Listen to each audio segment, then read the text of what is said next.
Hello students, आज हम बात करेंगे इस वीडियो में प्लाज्मा मेम्ब्रेन के बारे में।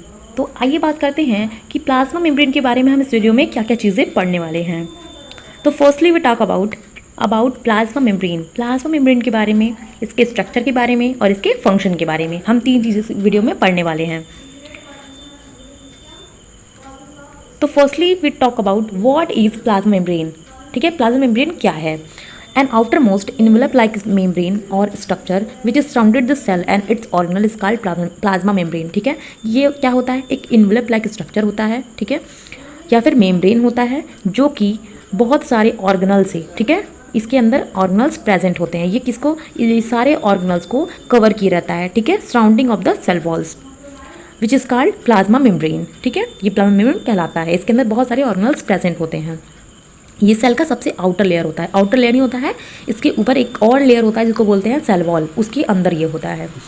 नेक्स्ट है, it is a double membrane cell organelle, ठीक है, which is also called phospholipid bilayer and it is present both prokaryotic and eukaryotic cell. ठीक है, यह डबल मेम्ब्रेन सेल ऑर्गेनल होता है। ठीक है, इसको हम क्या बोलते हैं? फॉस्फोलिपिड बाइलेयर भी कहते हैं। ठीक, और ये कहाँ पे पाया जाता है? इन बोथ, ठीक है, प्रोकैरियोटिक सेल में और यूकैरियोटिक सेल दोनों में ही पाया जाता है। जैसे कि यहाँ पे दो फिगर हैं, एक एनिमल सेल का और एक प्लांट सेल का। ठीक है, तो एनिमल सेल में सबसे आउटर लेयर किसका होता है? सबसे आउटर लेयर सेल मेम्ब्रेन का होता है।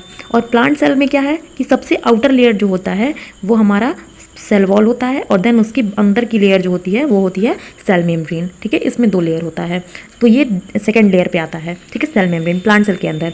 लेकिन एनिमल सेल में सबसे आउटर लेयर प्लाज्मा मेम्ब्रेन का ही होता है। नेक्स्ट हम बात करते हैं in all living cells the plasma membrane function as boundary. ठीक है, सभी लिविंग सेल्स में plasma membrane as a boundary function करता है। ठीक है, it is selectively permeable it means कि यहाँ पे आप देख सकते हैं फिगर, ठीक है, इनसाइड द सेल और आउटसाइड द सेल। ठीक, ये दिख रहा है आपको, पार्टिकल्स छोटे छोटे हैं जो क्या होते हैं, अंदर आ रहे हैं और कुछ पार्टिकल्स बाहर जा रहे हैं। तो ये क्या है? सेलेक्टिवली परमिएबल, जिसमें क्या है, कोई भी पार्टिकल्स अंदर आ सकता है और कोई भी पार्टिकल बाहर जा सकता है। It is also providing a connection between the cell and its environment. ये क्या करता है? ये कनेक्शन प्रोवाइड करता है सेल की आउटर और इनर इन्वायरमेंट के बीच में। ठीक है, और इस फिगर में क्या है, यहाँ पे सेल मेम्ब्रेन प्रेजेंट है।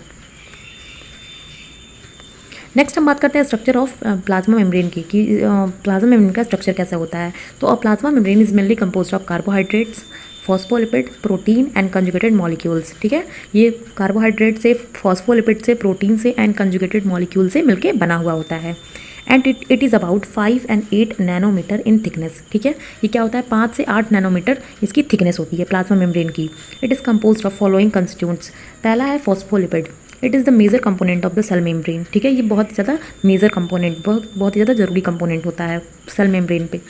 अब फॉस्फोलिपिड कंसिस्ट ऑफ हाइड्रोफिलिक, ठीक है, head and hydrophobic tell. Hydrophilic it means की वाटर लविंग, ठीक है, इसके पास हेड होता है, और हाइड्रोफोबिक मतलब कि वाटर रिपेलिंग टेल होता है। ठीक, second major component of plasma membrane, ठीक है, ये क्या है? Protein. There are two main category of membrane protein. पहला है इंटीग्रल प्रोटीन एंड दूसरा है पेरीफेरल प्रोटीन। ठीक है, प्लाज्मा मेम्ब्रेन के अंदर प्रोटीन्स प्रेजेंट होते हैं जो कि दो फॉर्म में होते हैं, एक होता है इंटीग्रल प्रोटीन और एक होता है पेरीफेरल प्रोटीन। तो आइए बात करते हैं इंटीग्रल और पेरीफेरल प्रोटीन के बारे में। तो पेरीफेरल प्रोटीन क्या होता है? प्रेजेंट ऑन द आउटर और inner surface of the phospholipid bilayer but not implanted in the hydrophobic core. ठीक है, ये क्या इम्प्लांटेड नहीं होता है हाइड्रोफोबिक कोर पे, मतलब कि इसके अंदर नहीं प्रेजेंट होता है। अभी हम फिगर के बारे में दिखाएंगे आपको कि कहाँ पे इंटीग्रल प्रोटीन्स और पेरीफेरल प्रोटीन प्रेजेंट हैं। ये क्या है? ये अंदर और बाहर लगे हुए होते हैं, इनके बीच में अटैच्ड नहीं होते हैं। ठीक है, ये आसानी से रिमूव किए जा सकते हैं। लेकिन इंटीग्रल प्रोटीन क्या होते हैं? Found in the implanted in the phospholipid bilayer. जो प्लाज्मा मेम्ब्रेन होता है वो फॉस्फोलिपिड बाइलेयर होता है, मतलब कि लिपिड की दो लेयर से मिलकर बना होता है। तो इंटीग्रल प्रोटीन उसके अंदर अटैच्ड होता है, इसको निकालना मुश्किल है। लेकिन इन पेरीफेरल प्रोटीन जो होता है वो क्या होता है? बाहरी लेयर पे प्रेजेंट होता है, जिसको हम आसानी से उसको रिमूव कर सकते हैं, इसलिए उनको पेरीफेरल प्रोटीन कहा गया है। थर्ड मेजर पार्ट है carbohydrate, found in attach to the lipid और protein extra cellular side of the membrane leading the formation of glycolipid and glycoprotein. ठीक है, कार्बोहाइड्रेट्स क्या होते हैं? तो ये किसके ऊपर प्रेजेंट होते हैं?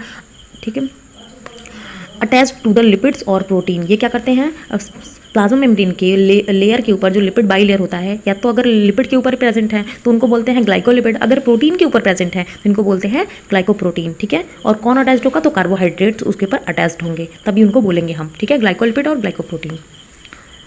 ये एक्स्ट्रा सेलुलर साइड पे, मेम्ब्रेन के एक्स्ट्रा सेलुलर साइड पे प्रेजेंट होते हैं। ठीक, नेक्स्ट है कोलेस्ट्रॉल। ये भी क्या होता है, प्लाज्मा मेम्ब्रेन पे प्रेजेंट होता है, found the outer edge of the each cell. ठीक,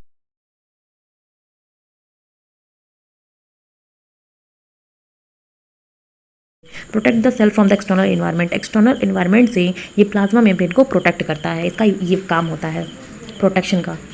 तो आइए इसके फिगर में बात करें। तो ये इसका सेल है, ठीक, और ये इसका आउटर लेयर है, ठीक है, प्लाज्मा मेम्ब्रेन, और यही इसके लेयर को हम जूम करके इसमें दिखाए हुए हैं। तो क्या है, ये है लिपिड बाई लेयर, एक लेयर ये और एक लेयर ये। ठीक, इनके बीच बीच में ये सेल का जो प्लाज्मा मेम्ब्रेन होता है उसके आउटर के बीच में प्रेजेंट होता है in the plasma membrane. Protect the integral protein, intrinsic protein बोलेंगे। और इनके ऊपर लेयर पे देखिए, ये ऊपर आसानी से इसको रिमूव किया जा सकता है, तो इसको बोलते हैं पेरिफेरल प्रोटीन। क्लियर। इनके बीच बीच में यहाँ पे छोटे छोटे ये क्या है, कोलेस्ट्रॉल प्रेजेंट हैं। ठीक है, ये क्या करते हैं, प्रोटेक्शन प्रोवाइड करते हैं। इसके बाद कार्बोहाइड्रेट्स प्रेजेंट होते हैं। ठीक, अगर ये प्रोटीन के ऊपर है, प्रोटीन के ऊपर प्रेजेंट है, तो इनको बोलेंगे ग्लाइकोप्रोटीन। अगर ये लिपिड के ऊपर प्रेजेंट है, अगर ये लिपिड के ऊपर प्रेजेंट है तो इनको बोलेंगे ग्लाइकोलिपिड। यहाँ पे क्या है, लिपिड के ऊपर प्रेजेंट है, इसको बोलेंगे ग्लाइकोलिपिड, और ये प्रोटीन के ऊपर प्रेजेंट है, इसके ऊपर है, ठीक, तो इसको बोलेंगे ग्लाइकोप्रोटीन।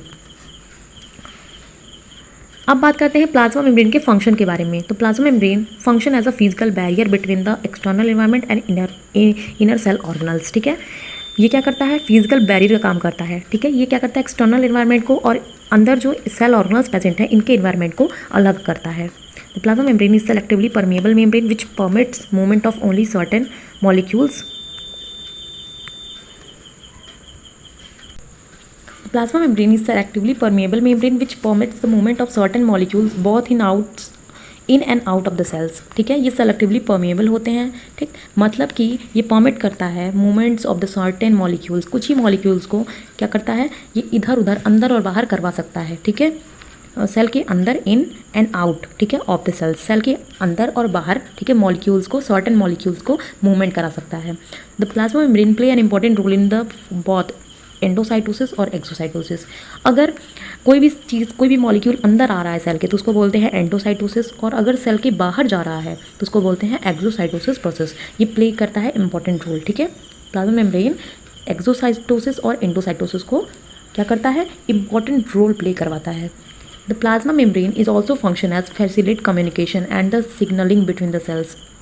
ये इसका मेन काम क्या होता है, फैसिलिटेटिंग कम्युनिकेशन। ठीक है, इनर इन्वायरमेंट को और आउटर इन्वायरमेंट के बीच में कम्युनिकेशन फैसिलिटेट करता है, और ये सिग्नल प्रोवाइड करता है अदर सेल्स के बीच में। ठीक है, सिग्नलिंग प्रोवाइड